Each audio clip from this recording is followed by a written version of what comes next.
Well, February 26th, the new Meshtastic 2.6 firmware became available as a preview version. It's not a stable beta, it's not an unstable alpha, it's a pre-alpha preview version of the software, which many people, me included, are interested in because of its user interface, the new Meshtastic, or sometimes called fancy user interface for standalone Meshtastic radios. And I do have a standalone Meshtastic radio, so very interested in giving it a try, even though it's far from a polished, finished piece of firmware.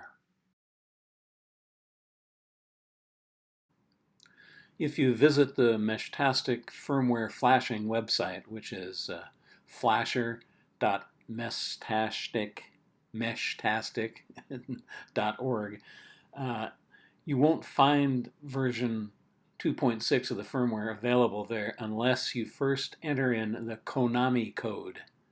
And you'll be familiar with that if you're a longtime Nintendo user, or you can become familiar with it if you're a Google user.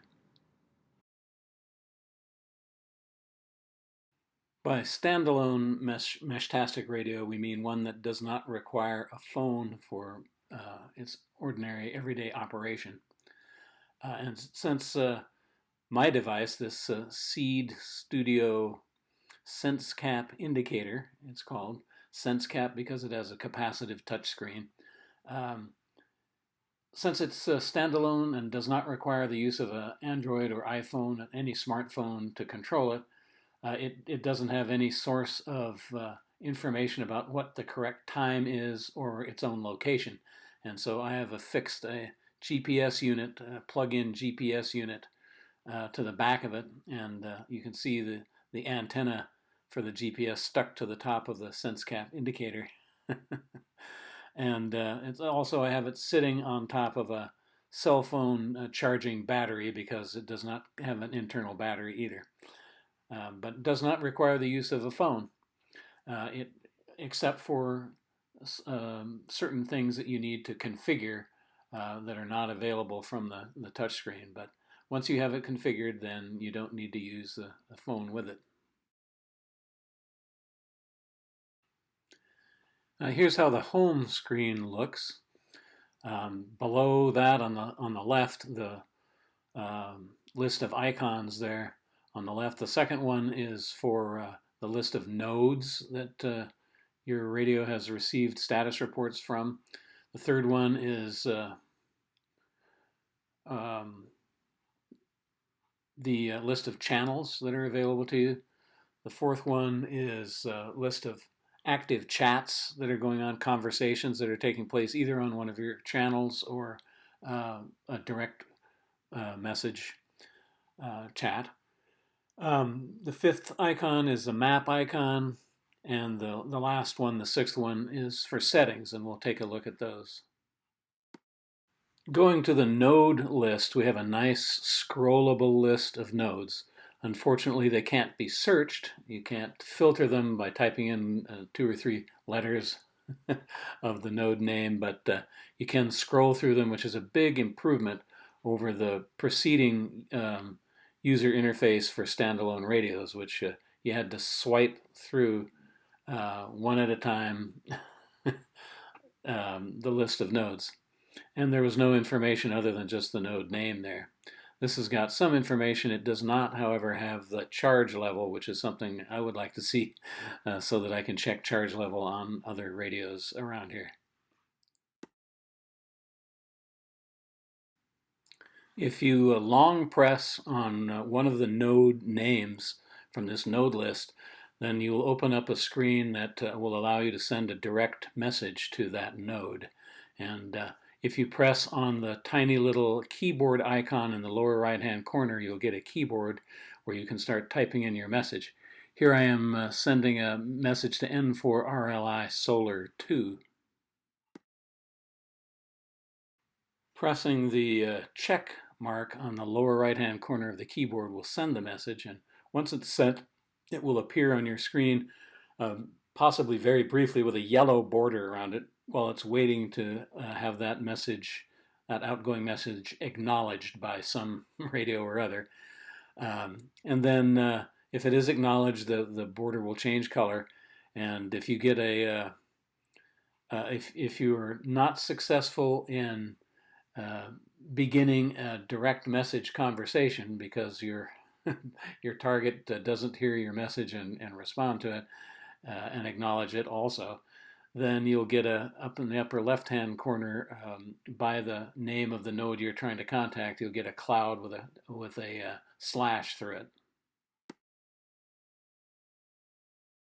Moving on to the group channels page, you'll have the long fast default channel at the top. You'll see there on the screen a private channel that I've defined called Party Line 2. Then you have room for 6 more private channels, and we'll see how to set those up when we get to the settings page. Moving on to the the active chat page. If you have chats going on in multiple channels, then you'll have a set of tabs for each of those channels, and you can click on one of them to return to that conversation.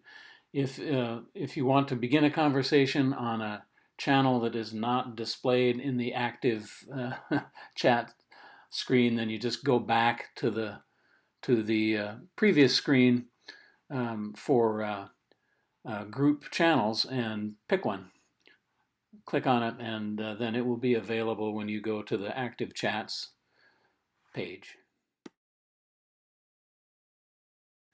Having clicked the long fast default channel tab there on the previous screen, we'll get a screen that allows us to begin composing a message to send out on the long fast channel using the keyboard.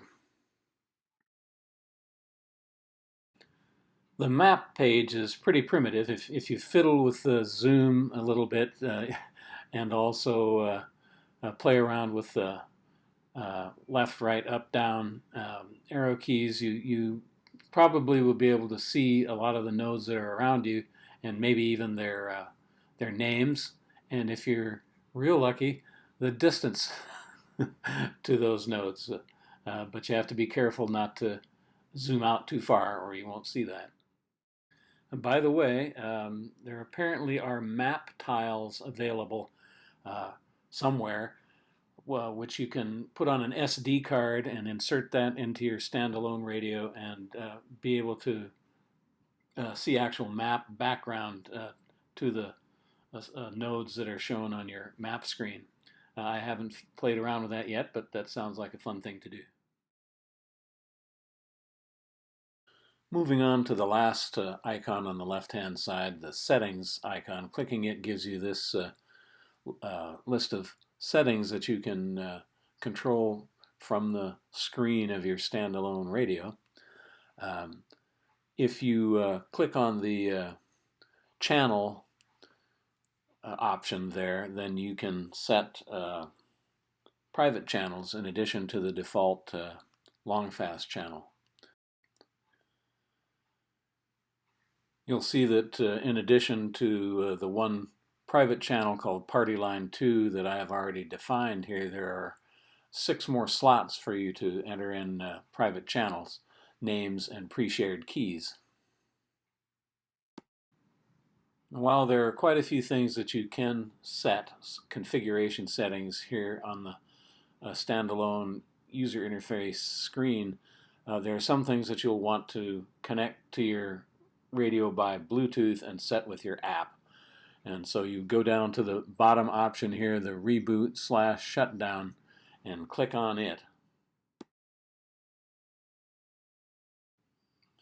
Then you'll have 3 options. The leftmost one is a reboot.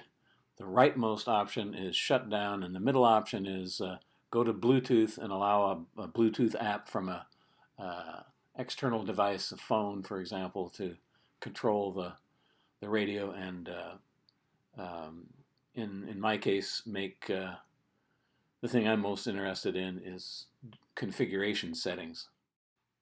For example, to enable my GPS unit, I needed to do this.